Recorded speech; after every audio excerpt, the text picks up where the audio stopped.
Good morning. My name is Marissa Piligian.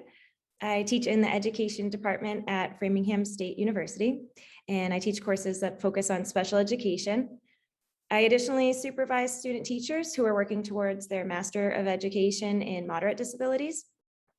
Previously, I taught a post-secondary program for students with diverse learning challenges in the Lesley University Threshold program.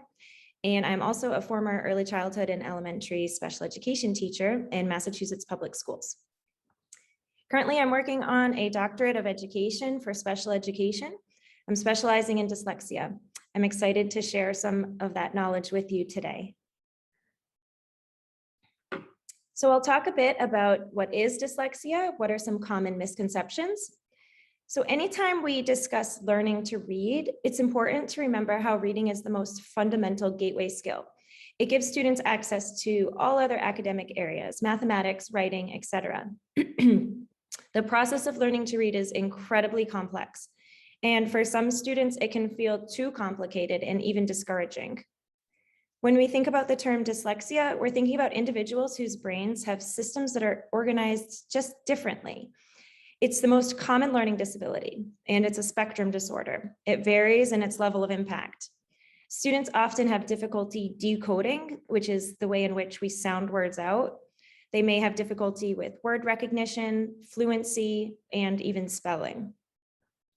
The International Dyslexia Association defines dyslexia as a specific learning disability that's neurological in its origin.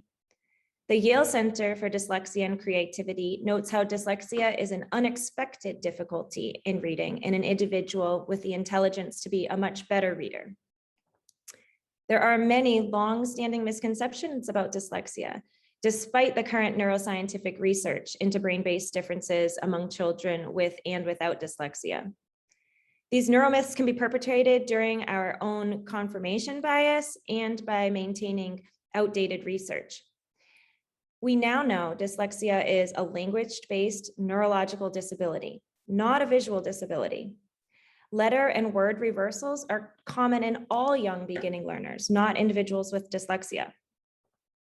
We also have learned to step away from that wait to fail method. So students are not too immature to learn how to read, and they will not outgrow reading struggles. Most importantly, these learners are not lazy. They don't need to try harder. You would not tell an individual in a wheelchair to try harder to learn how to walk, and we would never tell an early reader to just try harder to learn how to read.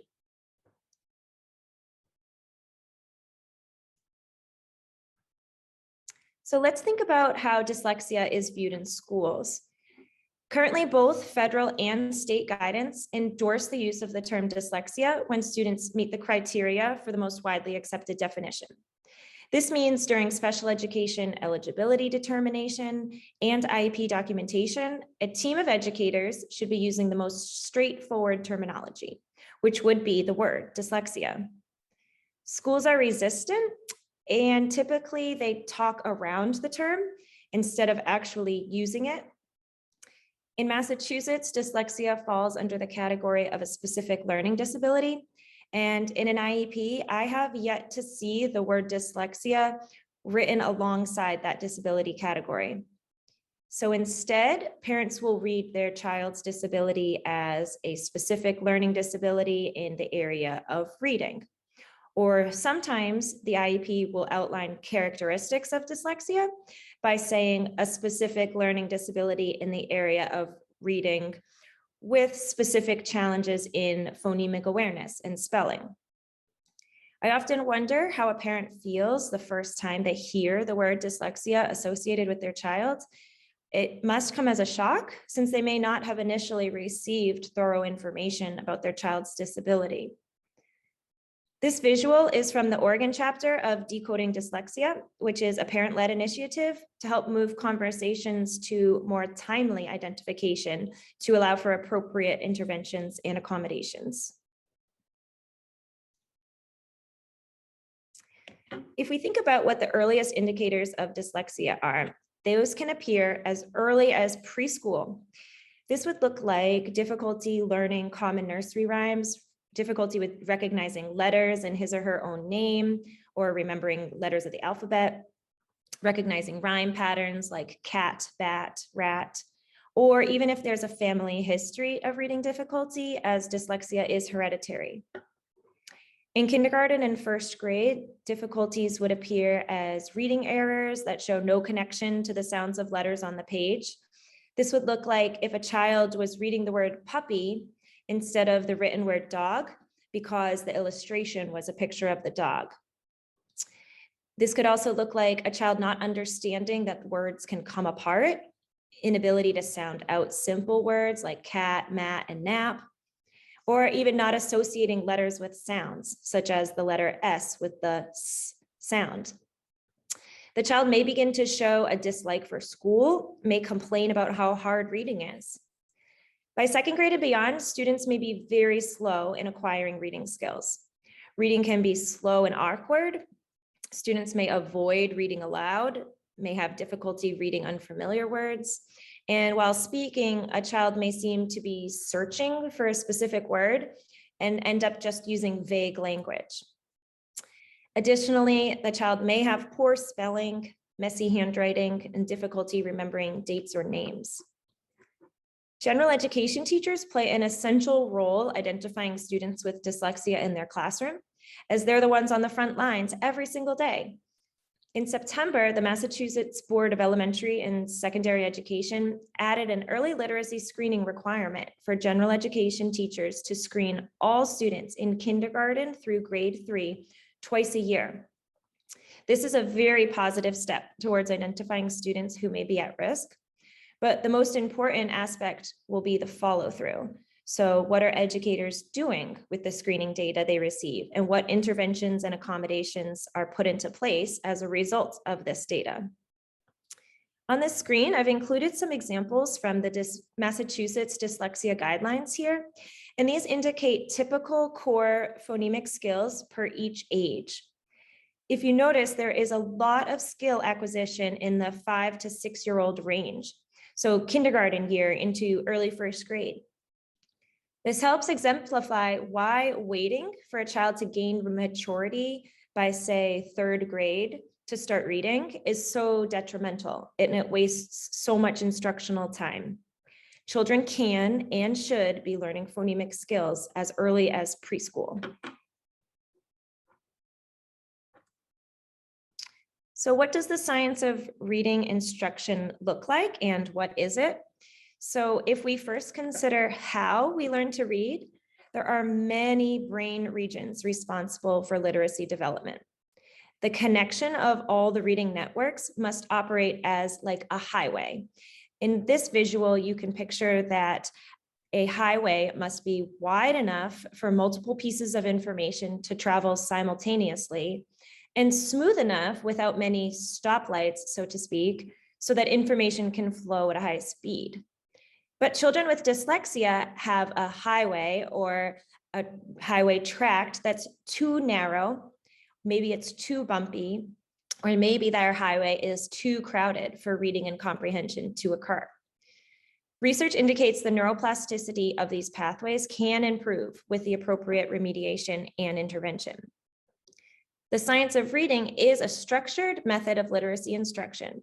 It's backed by a wide research base from multiple disciplines. Its approach is beneficial to all students, not just those with dyslexia or reading difficulties. And the National Reading Panel report in 2000 identified instruction in the following 5 elements as the most important skills students need to become proficient readers. So the first element we can think of is phonemic awareness.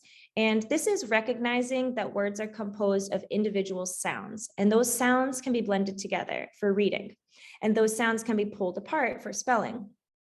Typically, this skill is emphasized in kindergarten and first grade.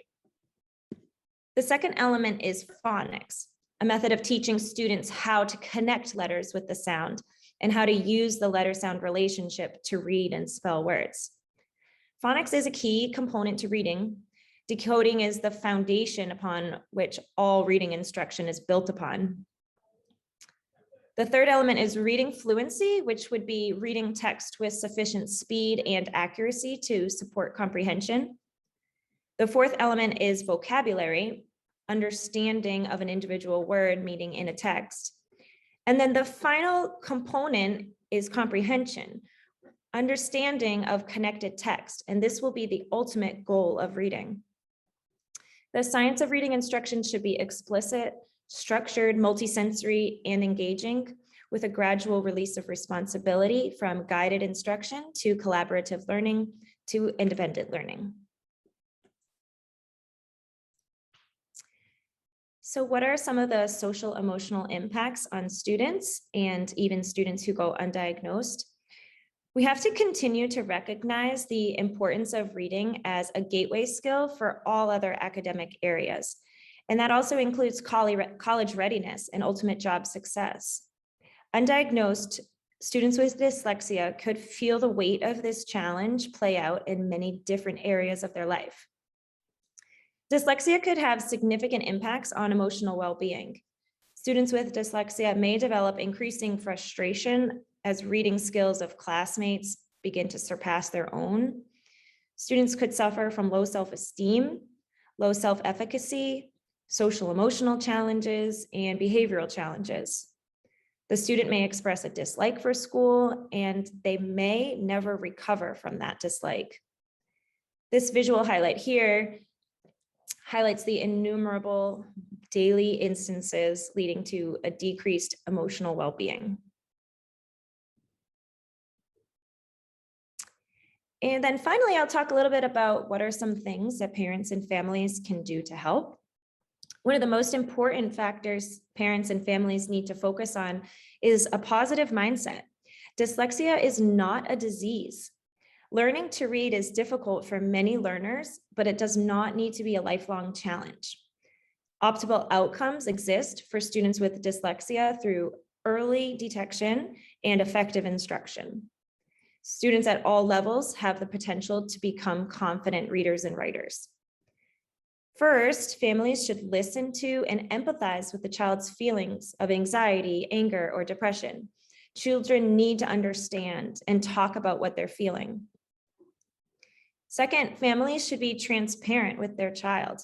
They should provide a clear and simple definition of dyslexia and the challenges that a differently wired brain could create.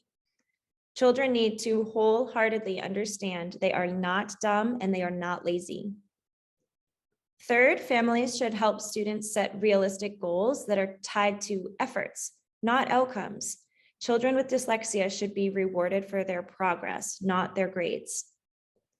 And finally, most importantly, families need to help children recognize and celebrate their successes. They're part of an elite crowd of dyslexics. Thomas Edison, Alexander Graham Bell, Charles Schwab, and Leonardo da Vinci all identified as dyslexic. A dyslexic brain is a highly unique brain with many superpowers and great achievements on the horizon.